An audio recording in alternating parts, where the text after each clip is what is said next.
after that, though, we'll just sort of get started with the talk. So our speaker tonight is Gyan. And Gyan Gupta, he is a release-trained engineer. He's an Agile Coach, senior Scrum Master, and many more things. And he currently is at Raytheon.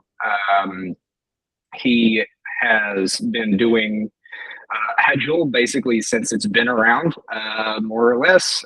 Knows quite a lot on the subject, and is really excellent at explaining some of its trickier aspects. And so we're really happy to have him. So I'm going to turn it over to him. And during, if you have some questions, make sure to put them in the Q&A. And at the right time, you can come off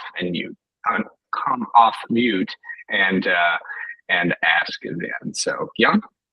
Thank you very much, David. I appreciate that introduction. I don't know if you tell me I started Agile I did do it for a long time, but a little later than when it first got started. Anyway, so some of you have attended my previous session, which I did, and that was what in the world is Agile, right? So people who did not attend, don't worry about it, because I'm going to pick up where I left off, but this is a totally sort of new material, so that should be okay.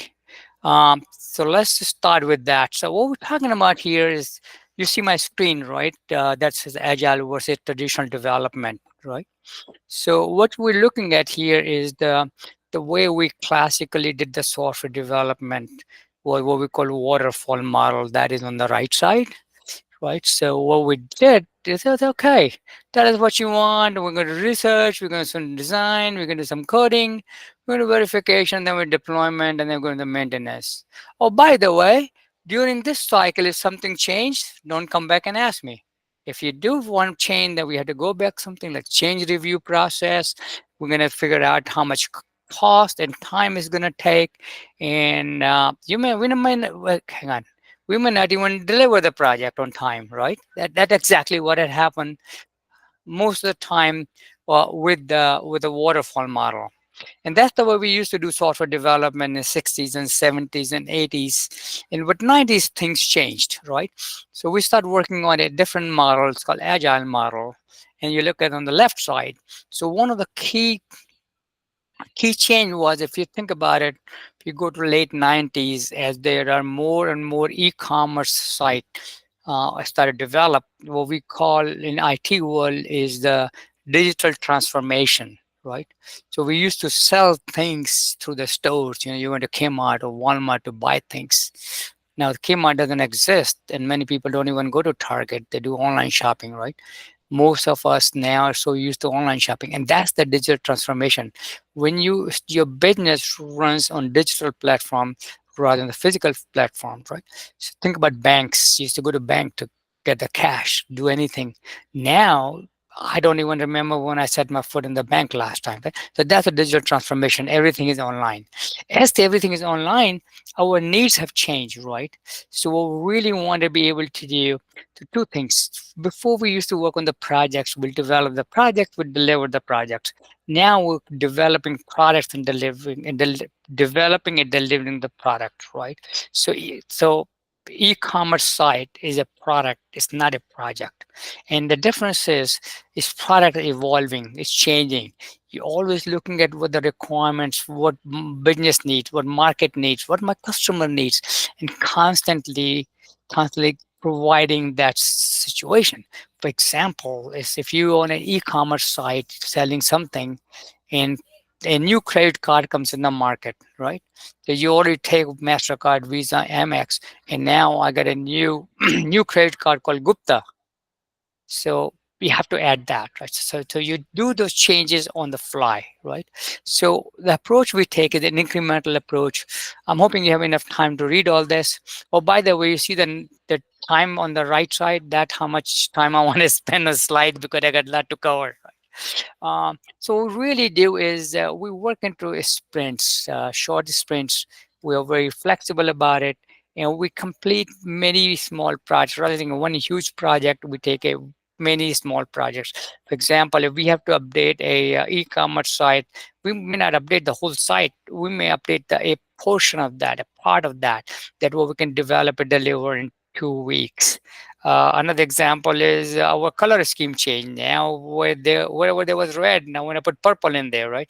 That's a small project to update your website, right?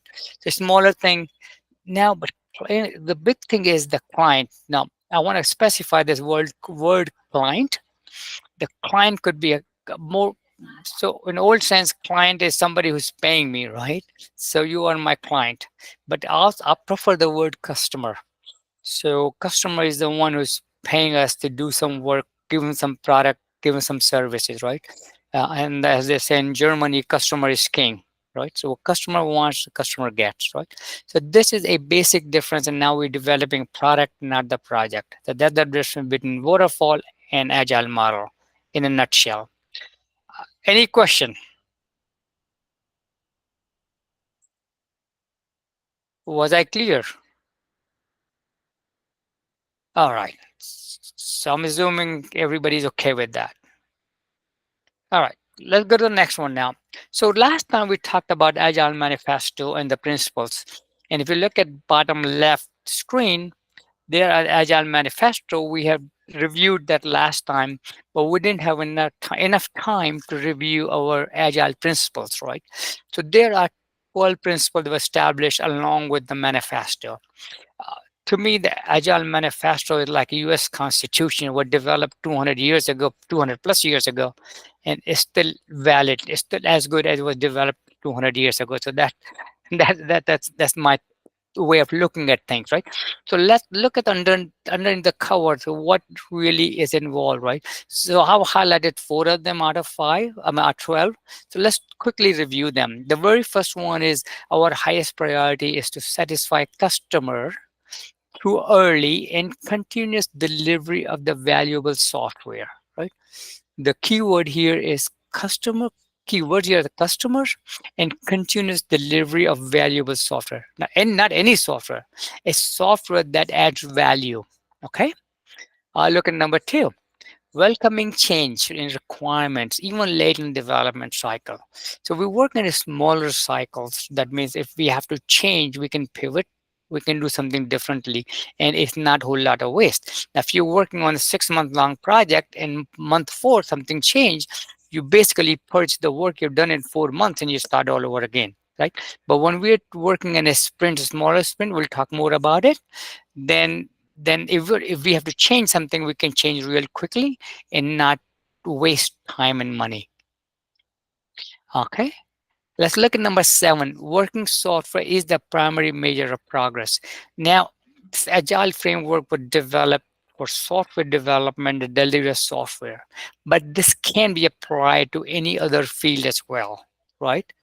But to think about working software or whatever the customer needs, that is the primary measure of the progress, right? In software is a software, right? Number 12, at regular intervals, the team reflects on how to become more effective, then tunes and adjust its behavior accordingly. That is a one major part of agile framework. It's about continuous improvement, continuous learning, do better, right? We learn from what we've done in past, good, better, ugly, and we do better in this sprint. We'll talk about word sprint as well, right? So continuous improvement is big part of that. So these are the 4 principles I like to focus on. But what I would highly suggest that you go do a Google search. Oh, by the way, all my slides are coming from Google or somewhere. I did not create them. Maybe 1 or 2 I created. But there's so much information available out there. Why to recreate, why to reinvent the wheel? Excuse me. Okay, I'm going to take a pause. Any questions so far? David, any questions from out there on the chat? No, not so far. So either I'm making a lot of sense or I'm making no sense. That confused the heck out of everybody. Well, let me know. Please stop me if you think really I've confused you, okay? So let's look at the next one. Now, this is a very loaded slide. So first question, what is a Scrum? Now, one thing I would say, do not spell with all uppercase letter because this is not an acronym, right? What it is, if you look at the picture on the right side where all the players are playing rugby, and this is a British game of rugby where they do a scrummage, they scrum, right? That's where the scrum word comes from. So I guess the people who developed that were a big fan of rugby because the Europeans were involved in creating this whole framework, right? So what we're looking at is software development. We create small and cross-functional self-managed teams to scrum and develop a product, right? So we talk about small teams and they're self-managed.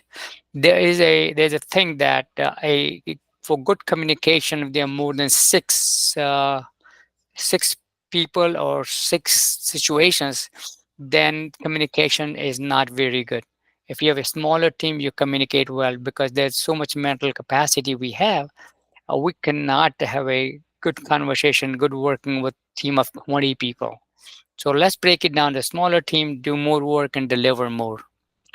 Um, so continuous learning and improvement are integral part of the success, right? Continuous learning.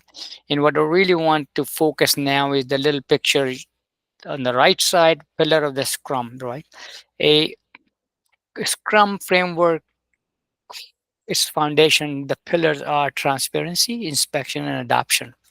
Transparency is we are very clear to our team members, our stakeholder, our customer, what we're working on, what we're delivering, what we're doing. And inspection and adoption is that looking at how can we do better? How can we improve on things? We hire the best and the brightest of the programmers. So what we would like to do is leave them alone, let them fly as how they want to fly, as high as they want to fly, but we'll pull them back uh, to inspection and adoption so we can even do better the next time. Any questions? Okay. So this is a loaded picture. So what I want to do is I want to talk about the left side, and then we go over the right side of the picture a little later. Okay. Um, so I call it system of Scrum because you could call it Scrum framework. It's not a process. Okay, process has different connotations. So I don't like to call it process. It's a system. Okay, it has multiple moving parts, and when the moving parts work together, produces the desired outcome or results, right? So we look at the left side here. So there are three roles, right? And we talk about teams, right? We call it two pizza team. And can somebody tell me what does two pizza team means? Anyone? Two pizza team. All right. So let me help you. A team that's big enough that you can feed them with two pizzas. So if we think of the average eater, how many people can you feed in two large pizzas? 6 to 8? Would you agree with that? Somebody give me a thumbs up or something. So, so what makes a team? The team is a what we call core team, which is developer and tester, 6 to 8. See, answer was right. Oh, it's very sensitive. Answer was right here, 6 to 8 people. Then we have two other roles, which is product owner and a scrum master.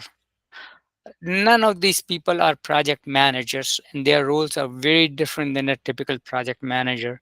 And one of the things I've seen, the project manager become scrum masters, and oftentimes it does not work well. And that is a conversation for some other time.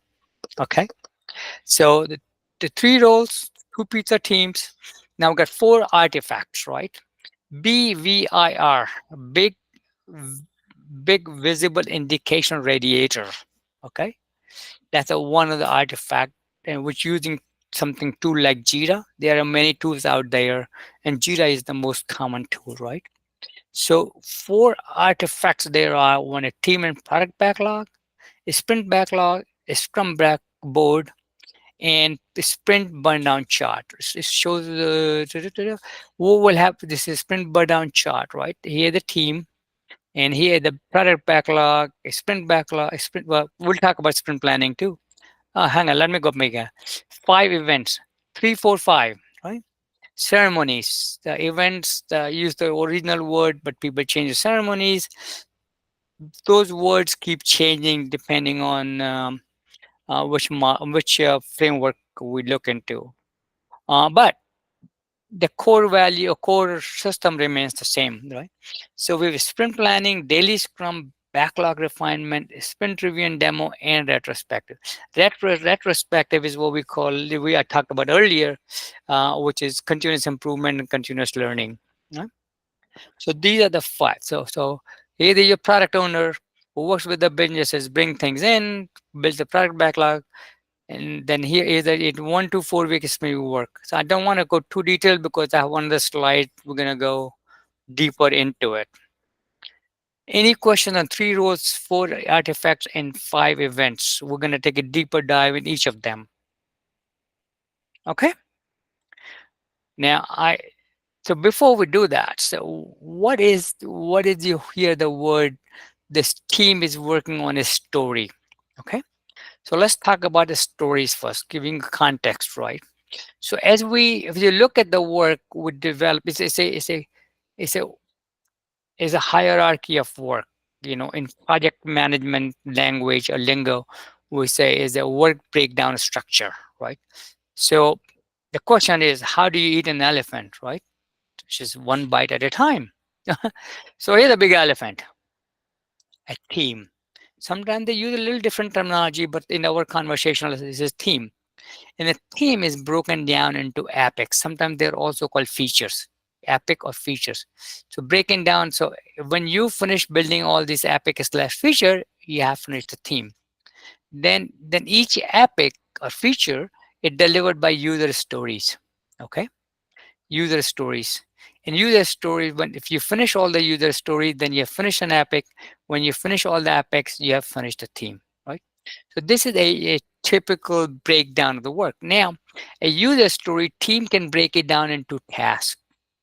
That is smaller chunk. Okay. So here's the relationship. A task is something a body of work we can finish in 2 to 6 hours. So we got 1 day worth of work. You can do two tasks. So in a day, we work 6 to 8 hours. Real useful time is 6 hours. We get 8 hour days. So you could break it down to tasks. So idea there is that we have visibility what we have finished. A user story had to be finished in one sprint. We'll talk about a sprint a little later. It's 2 to 4 weeks long. And then the apex is what we call a program increment that be multiple sprints. So typically a program increment is 3 months long. So within 3 months, we'll deliver an epic. It doesn't mean that we spend whole 3 months. We could deliver that epic within 1 month, month and a half, that depending how big that is. So, but that is the relationship between those things. But we should not create an epic which is longer than 3 months. If it is, then we make it smaller, cut it down smaller pieces, and make it smaller epics or features, right? Then when everything is put together, then we have a theme. So typically, a theme would be a more like a year-long effort, right? So now we're talking about large projects, right? Not small projects. But most of the developer are focused on epic slash feature, user stories, a task in this area. Where the team, where the product owner plays, they are the one who will develop that, and we'll talk about more. The user story has a very specific. The user story is used to to communicate to the team members what we like to build, right? The other word, in old terminology, we used to call requirements, right? But this is a kind of requirement, but is a better requirement definition. It tells you more, gives you more information, right? So very first thing is that we write a definition of what it is. It's like, as a user, I would like to do this so I can achieve this business result, benefit, outcome, right? So it's very specific. So if I could take an example of a restaurant, right? Restaurant is an agile business where I come for my breakfast and order a breakfast plate, right? Could it consist of bacon, cheese, bacon toast, egg, coffee, and orange juice, right? A typical American breakfast, right? So a waiter who comes back, I say, well, what would you like to have? So I tell him what I want. So now waiter typically is a role of a product, the scrum master, product owner, goes tell the kitchen saying, hey, as a hungry customer, I would like to have an American breakfast so I can nourish my body, right? Or I can feel full. So got to have some benefits, right? Then another piece of story is acceptance criteria. And what that means is that what is my customer's expectations are when I know the work is delivered to me what I ask. So acceptance criteria in our case of a breakfast could be we need to have a egg, bacon, coffee, orange juice, and a toast.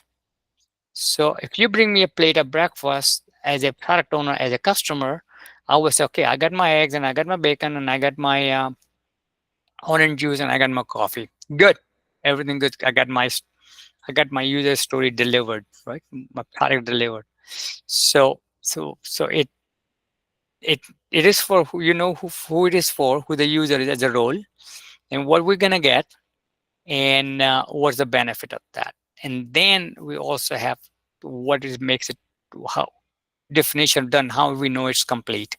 So this information together makes a very powerful requirement statement to the development team so they know what they're going to work on, what they need to develop, right?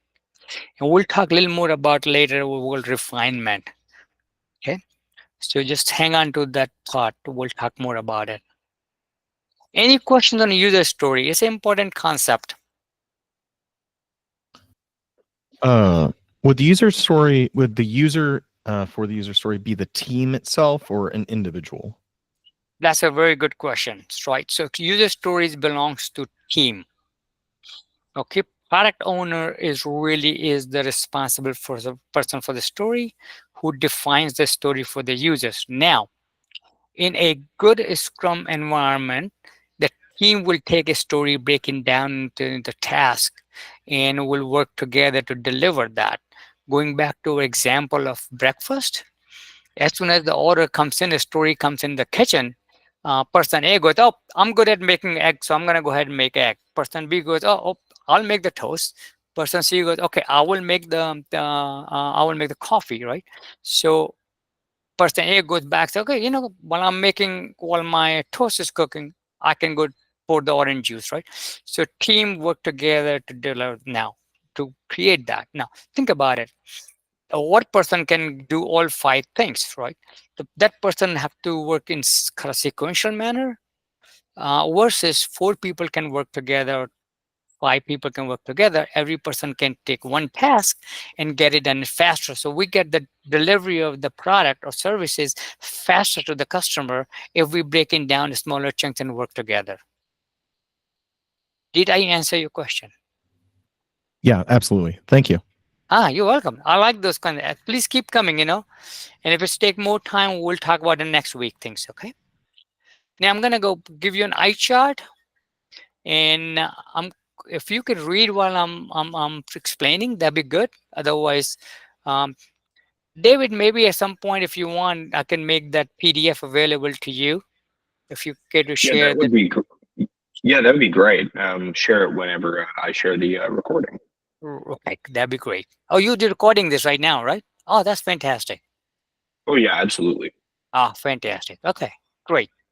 All right, now let's talk about the roles. Now we're taking a deeper dive in the roles, right?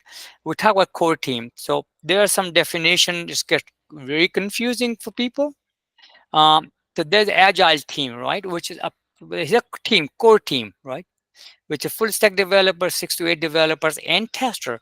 Now we talked about full stack team. So ideal team, a developer should be able to do front end programming, back end programming, any services programming, and any database stuff, and also be able to test. Now, traditionally, I don't want to test my stuff, so but two developers can test. Excuse us. Can do the just a second. Okay, so Just a second. All right. So I'm sorry for interruption, guys. So everybody, a team is equal to collaborate. One of the thing we talk about in agile space is everybody leave their rank out at the door. When we're in a team, we are all equals. Somebody may be a senior developer, some may be junior developer, some may be at a different level. But when we're in team, we are all equal. So we respect everybody equally, right? We collaborate, communicate, and develop quality code, learn and lead, participate, and be transparent, right? These are the kind of core skills we're looking in each team member. I would develop that. And that's what we talk about self-managed team. So we manage, we learn from each other, we help each other, we support each other. We're self-managed and empowered. So we're empowered to make decisions. And one of the empowerment, I'm going to say it anyway, called BS. If a team member is BSing, you know what that means. I would love to have other team members call and say, what you're trying to say is not really right.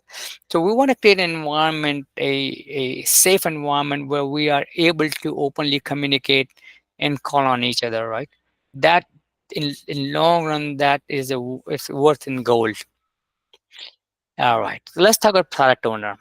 So product owner is the person who's the link between the team and the business, customers and business. The product owner's job is, remember the waiter in our case, works with the customers constantly and figure out what they want, what the needs are. The customer wants a breakfast, customer want a vegetarian breakfast, customer C wants a vegan breakfast, right?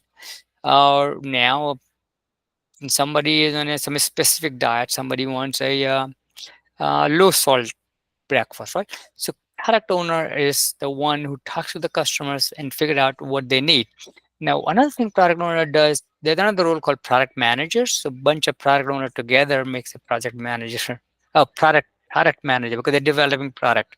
A large product may have multiple product owners, right? So product owner understands what business needs are, where we have competitive advantage. Maybe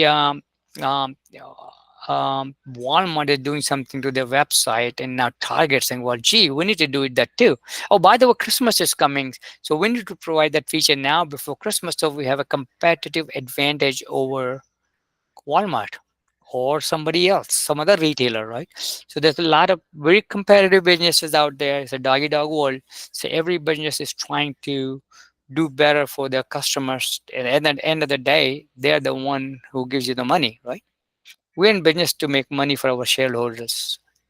So then defines, it's constantly communicate with the team. Team comes back, hey, I know you want us to make the toast, but you never told us, do you want a whole wheat toast or a white toast? Aha. So product owner goes run down to customer, say, hey, could you tell us what toast you want? Now think about it. If we didn't ask and they already made the whole white toast, and it's now we want whole wheat toast, we can throw that toast up, make a new toast, right? So really a small amount of waste. Now, had we delivered the whole plate of food and the waiter or the customer goes, I did not ask for that. I want toast, but I want whole wheat toast. Now we are likely to dump the whole plate in the trash and create the whole breakfast from scratch. Wouldn't it be nice if we can find out early what customer needs are? And that part goes to refinement. We'll talk more about it, right? Except the team's work, right? So a team in the kitchen had put the breakfast together, presented to product owner. Product, So I asked for egg and I asked for sausage, bacon. Hang on, you give me sausage. I need a bacon. Go back in the kitchen, bring the bacon, right?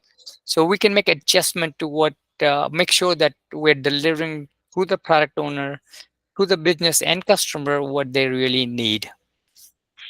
And one key requirement is to be always available for the team. Okay, a Scrum Master. A Scrum Master role gets misunderstood often, and something we call a servant leader and a facilitator.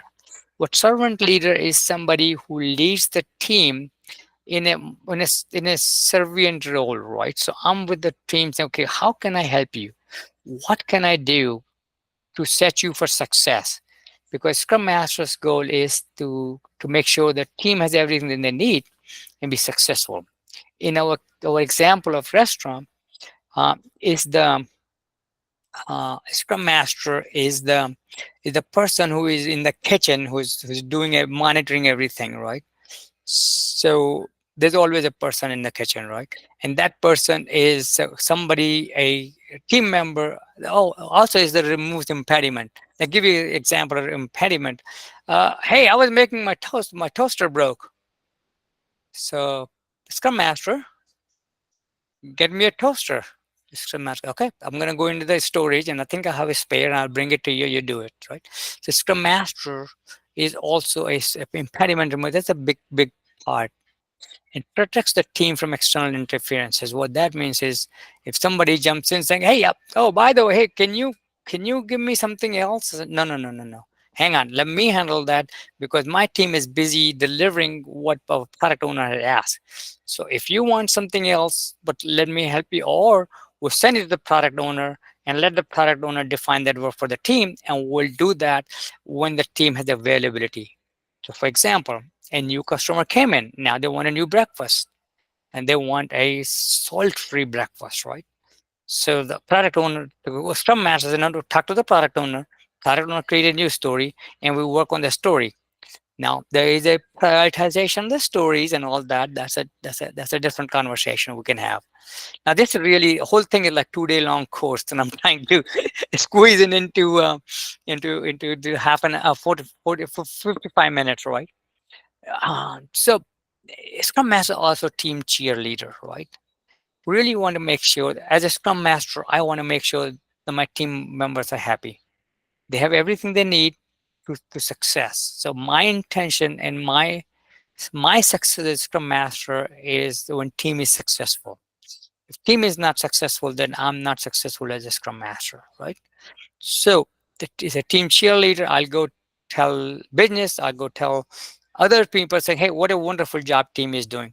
And we'll talk about that, how we display, how we show that a big visible information radiator we create to show the wonderful work the team does, right? And this success breeds success. A happy team, a successful team will create more and deliver more. And I want you all to, when you go to real workforce, be a successful team member, some success part of a successful team, and be a successful team member, right? It's not a project manager. Okay, just remember that. Any question on these roles? Oh, by the way, extended team is a agile team with the stakeholders, customers, other business people, marketing managers, whoever wants to be part of it, understand what being done, what being delivered, and architects. We're defining the architectural work. Okay, I'm going to take a pause. Any question? We do actually have a couple questions in Okay. the chat. So the first one is just if you're going to be sharing the slide deck with Yes. everybody. Yes, I will Okay. create a PDF, and so I have 3 different sessions. I got everything in one deck, and when I finish my next session, I'll have the whole deck available to you. The other question was about the recording, and I can actually answer that one, Raj. So the recording will go up on Slack in a couple of days, ideally tomorrow, but whenever we get everything processed and cut down, that's when you'll get it. So it'll be in announcements, and along with that, a bunch of Gyan's materials too. Now, when we do a Scrum Master training, these rules take like it's a 2 hour lesson. Right? It's a kind of 2 day training squished into I say, 55 minutes. Any burning question before I move on to the next one? Okay. All right. Now let's talk about artifacts, right? 3, 4, 5, 3 rules, 4 artifacts, right? Backlog and sprint backlog. Let's define what backlog really means. Not a back burner, it's a backlog. It's a master list of things that we need to do to develop a product, right? So for example, think about I'm running this restaurant, run those to deliver the breakfast. We could have a list of things we talked about earlier, We want to have a breakfast platter. It's kind of your menu, right? All the things that we want to develop and deliver, right? We don't deliver all the time, but here is the list of things that we should have in order to deliver a product, right? The product in our restaurant case is a breakfast, right? So if the master list of all the product features, we need egg, we need a breakfast that has egg and bacon. We need breakfast that egg and sausages. We have a breakfast that's vegan. We have a breakfast that is vegetarian. We have breakfast that's low sodium, right?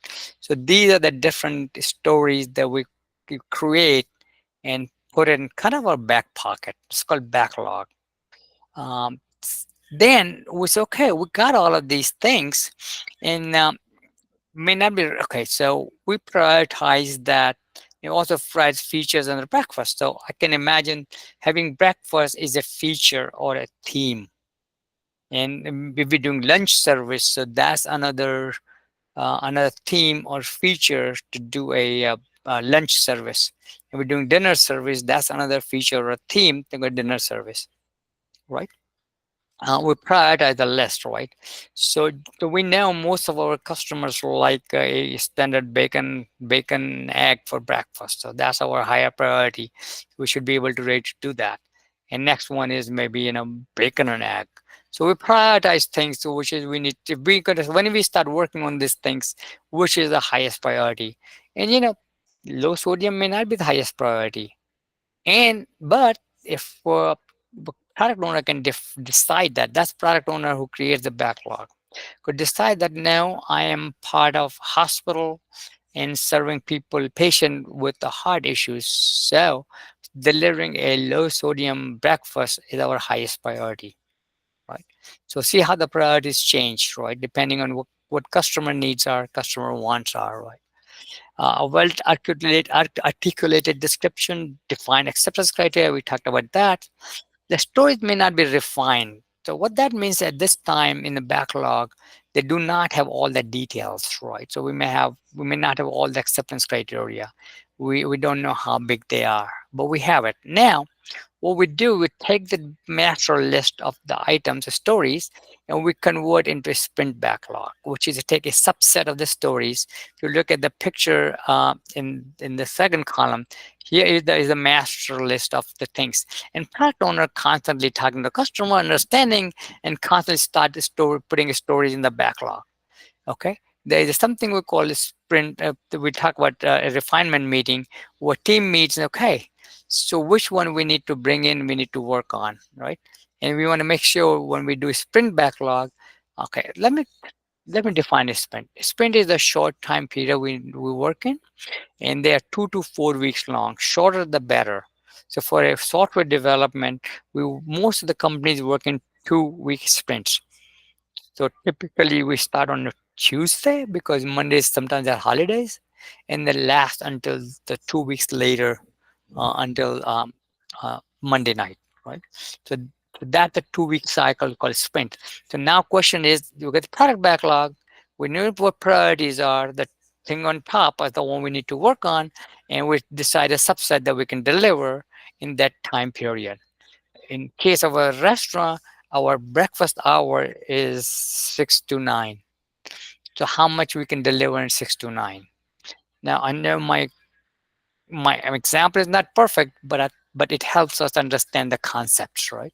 So we have a smaller subset. So what we talk about, okay, well, we know that nobody is gonna ask for low sodium, so we're not gonna work on low sodium things.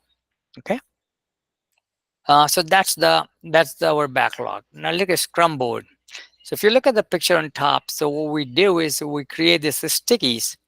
The color coding is something different. I'm not gonna go that way. Just think about that. Here's a list of work that we need to do. We stick it up here, and we get Scrum board has a So we are used nowadays the software like Jira. But in old days, we used to have physical wall, and we'll have stickies, yellow stickies on the wall. And so what need to be done? And the team members will say, okay, I'm going to do this and move it from to do to doing, right? Or in progress. And then when it's done, they move it to done. right? So this is a a Scrum board, but it's also a Kanban. We'll talk about Kanban in our next lecture. So we create everything that the team need to deliver between, in the sprint, and we move it to doing and done, right? So idea here is that everything should be done by end of the sprint, which is, let's assume, is 2 week sprint, right? So these are story card, the column to do in progress. So this is a different list. So this picture says only three things, but we could have a different columns based on how the team works. But one thing that says fewer columns there are better it is, right? Because if we have 10 columns, we then start to become a waterfall, right? So we need to think about to do in progress, maybe acceptance. I don't even like acceptance, to be honest with you, and done. To do in progress, done. Do doing done. Do doing done, right? It's really smooth. It moves faster. So that's a big visible information radiator. It's a tongue twister. Okay. So that is the Scrum board. Every team has one. The sprint burn down. So we're looking at how are we doing? How are we progressing? Are we going to be able to finish the work by the end of the sprint? So that gives us a way to adjust. Sometimes we think, okay, we are delivering faster than we anticipated.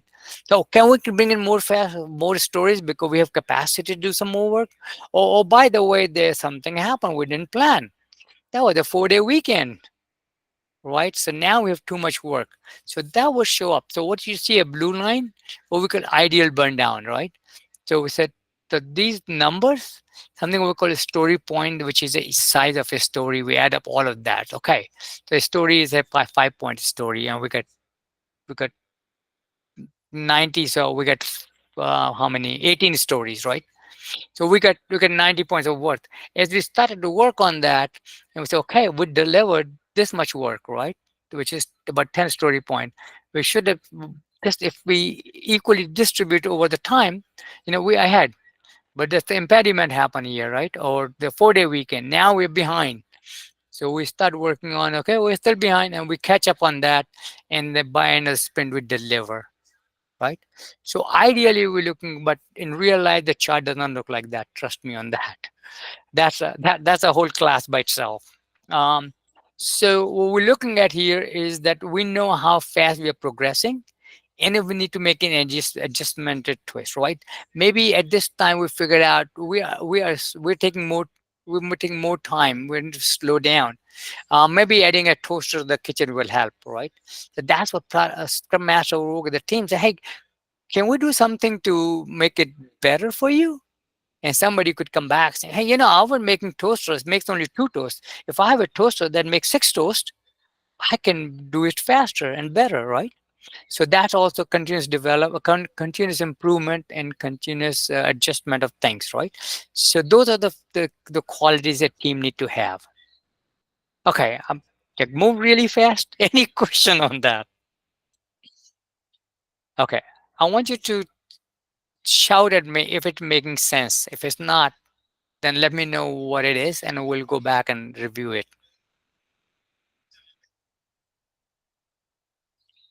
Did I put everybody to sleep? Everybody to sleep? David, if there any thumbs up, I don't see that screen. So, okay, I'm assuming nobody have fallen asleep yet. Yeah, there are a lot of thumbs up. All right, thank you, guys.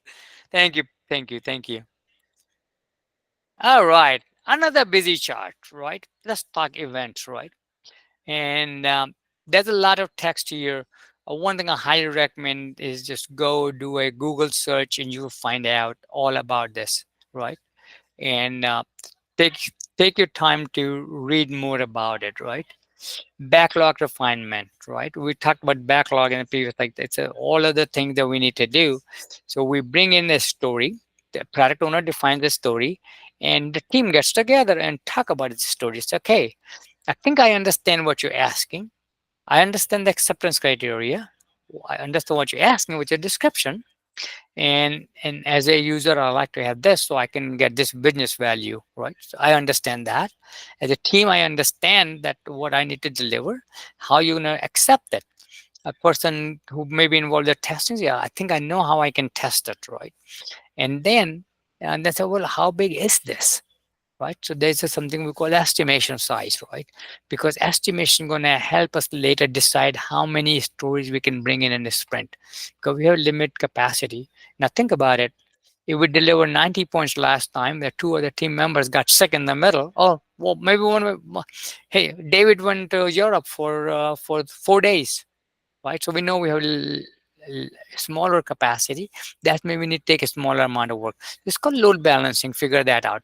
In order to do that, we need to know how big the stories are. Okay, that's another 2 hour conversation.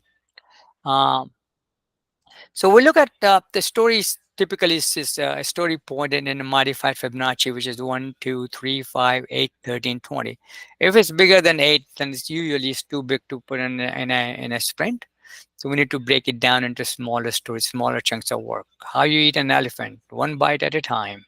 Remember that, folks, right? So we also look at, if you look at this picture down here, you know, I said, well, how big is this puppy? Well, in this case, how big is this mode of transportation, right? So so some people talk about puppy sizes. Now, I'm not very familiar with the old dog sizes, but I am familiar with so skate is the smallest one and the jumbo jet is the biggest one, right? Everything falls in between. So that gives us some idea of how much total work that is. Okay, sprint planning. It happens once a week. It takes 2 to 4 hours. Oh, who involves in? Oh, so each of these column has a structure, right? Once I spend 2 to 4 hours, team plus product, which is product owner and maybe product manager, pulling the stories from the team backlog into sprint backlog, update to ensure that their stories have the good description, acceptance criteria, size, estimation, and subtasking. Maybe we're going to break it down into smaller tasks, right? So I'm going to make toast and I'm going to make egg and somebody need to make something else, right? We also talk about team availability. This is sprint planning. It's a very intense 4 hour meeting. Really, a good planning will allow us to deliver good results, right? And it doesn't, you do not learn this in one sprint. To me, it takes about 6 to 8 sprints before we started to internalize it. So we do it like like we drive. We don't think about applying the brake or accelerating. We see the crowd, we apply the brake. We see open road, we step on the gas pedal, right? So it's so we get to that stage over the time, right? The last thing is we also define in the dependencies. When we need to work on this thing, do have dependencies on somebody else as well, right? I'll give you a restaurant example that our dependency is the when we open the kitchen, the dishes has to be done. There are no dishes in the sink, and the floor is clean because we don't want to slip and fall, right? So we have dependency on the cleaning staff to make sure our kitchen is clean as we come into the shop to cook at 6 a.m. in the morning, right? So we make sure now that's a Scrum Master's job to figure out the dependencies are met. So Scrum Master will go talk to the manager saying, okay, make sure our cleaning staff is there 5:30 by 6 o'clock. Everything has to be done clean, right? Or so those kind of that I'm using very simplistic examples, but that dependency has to be addressed, identified and addressed, right? If that's not, then we won't have a successful sprint. Any risks, right? So when we talk about risk, the risk could be something like we know we're going to be low on sugar. So that is a risk. We may run out of sugar because the other day we served 40 cups of coffee and it used up 40 packets of sugar. I think we have about 35 packets. So we should get 5 more packets of sugar, right? Or we do have 40, but what if somebody wants 2 packs of sugar, right? So we don't have enough sugar. So that's our risk, running out of sugar, right? So what would you do? Is you present it to Scrum Master, say, hey, we may have, hang on. We have a dependency here. We have a risk here running out of sugar. and somebody can get the sugar, right? I got 5, 6 minutes left, so I'm going to move a little faster. Review and demo, that's continuous learning and improvement, continuous improvement, right? Oh, daily scrum, the daily scrum. Well, we get together with team for 15 minutes and see what we accomplished since we met last time, we're planning to do, and if there are any impediments. Idea of daily scrum is that it's a team communication where everybody's together and we understand how this story is going to be completed. Now there could be situation where each team member takes a story and finishes it. In that case, product owner, other people know is how the work's progressing, right? Daily scrum is one of the most important meeting that we have. Okay, I'm going to move a little faster. uh, Review and demo, sprint review and demo. So when we end the sprint, we sit down and talk about. So think about our breakfast sprint is like one day, 6 to 9 is a one sprint. So the rest, the breakfast hour is over, and the whole team gets together and decide, okay, what did it work? What did work? What did not work? Were there any way? So at the hang on, I'm talking about retrospective. Sorry, I'm got my thoughts pissed up. So review and demo is that we put things together. Say, okay, we were able to deliver 14 breakfast this morning, which is about the same thing we did last time, right? And we look at the burn down chart, how well we're doing, what adjustments can we make, right? And receive feedback from the business. That's the big one, right? A product will come back, we were able to really do a good job in serving breakfast, but I think some of the feedback I got from customer service, our toast are a little overdone. So can we adjust that to uh, to to to to not toast the toast that much, right? I'm using simple examples here, right? So that's kind of feedback we do a sprint review. Retrospect is we sit down what has worked. That's one of the most important meeting as well because that's about learning and doing better, right? So 1 hour, 1 hour is a pretty good time for the team. We'll look at it. What worked well, and we should keep doing, right? And we can come back saying, I'm David. I'm going to pick on you. David really make the best omelet, right? So why don't we assign David all the time to make omelets? And David said, "Yeah, I love to do that. That's what I would do." And so, well, Gyan loves to drink coffee. He knows how to make coffee. Why don't we assign Gyan to make coffee so we don't have to go back and forth? We talk about full stack developer, right? Gyan can also make omelet, and David can make coffee as well. But let's stay with this as boundary. So let's divide the work up this way and see how that works. And if it doesn't work well, then we go change, right? We adjust the things, right? Uh, what worked, what did not work, right? Uh, we got uh, we keep running out of milk for coffee. We keep running out of milk, right? So next time, so we out of the meeting we take some action items. Okay, next time we're gonna have extra gallon of milk in the fridge, right? So we can identify the situation that did not work well, and we can mediate those, right? So we can come up with the plans how we will eliminate those things. So next sprint will work much better. So this week, today in my breakfast we ran out of milk. Then so we need to solution is get extra gallon. For tomorrow we should not run out of milk, right? So we learn and adapt. Okay. Continuous improvement and continuous learning, right? Is that any questions on these events? Okay, we are getting to wrap up, right? So here's a big picture again. Now think about 3 roles, 4 artifacts, and 5 events, right? Product owner and team, they create a product backlog. They develop a sprint backlog. Sprint backlog, that's a your planning meeting, sprint planning meeting, and there is sprint backlog. Here is the work that this team needs to deliver, right? We work in 1 to 4 week sprints and keep doing it, and then we meet daily scrum. We meet every day.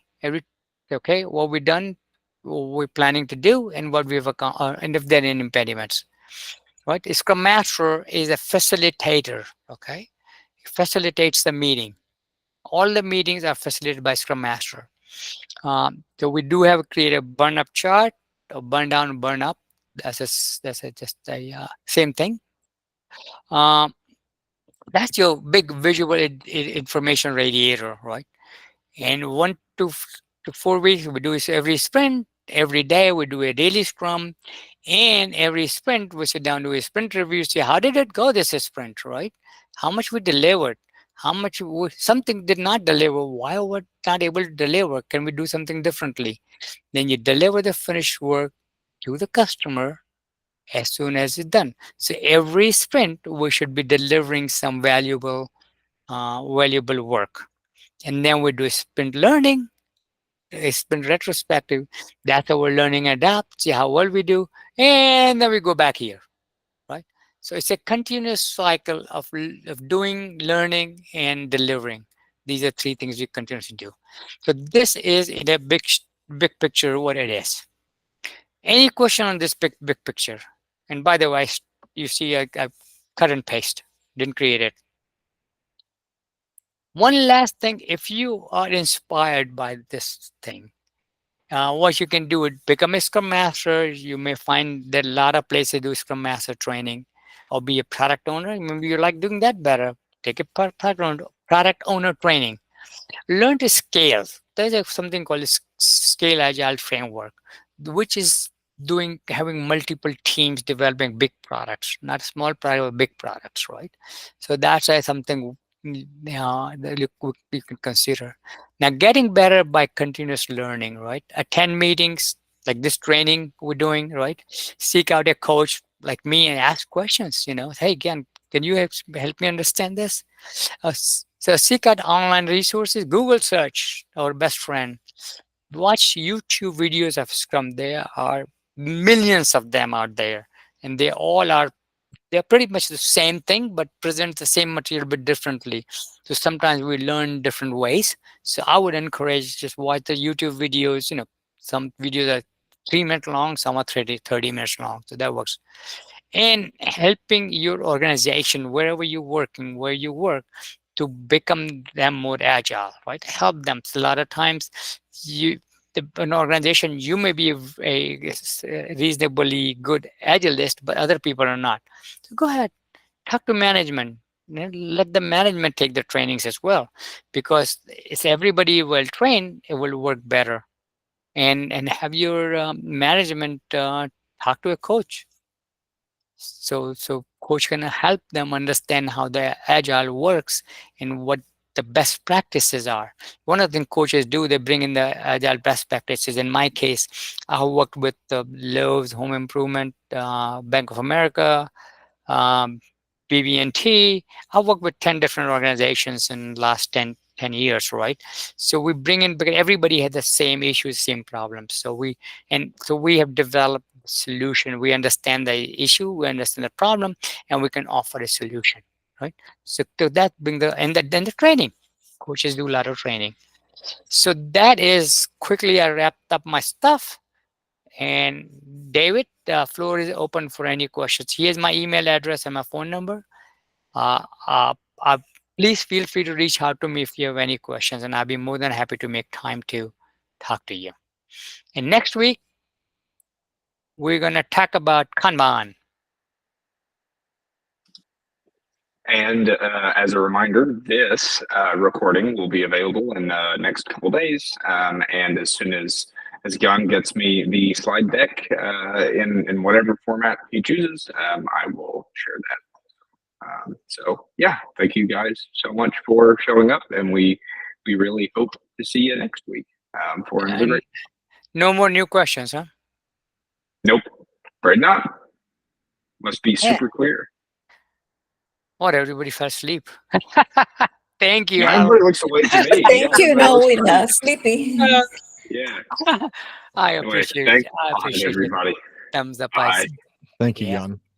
Wish you Thank guys you. much success in doing a Scrum. Okay, well, that's another time. We don't do Scrum. We do Scrum and we become Agile. We do not do Agile. So don't anybody tell you that they do Agile. That's wrong.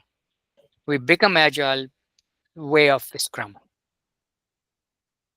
Okay. And on that note, I think we'll All right. we'll see you later. See everybody.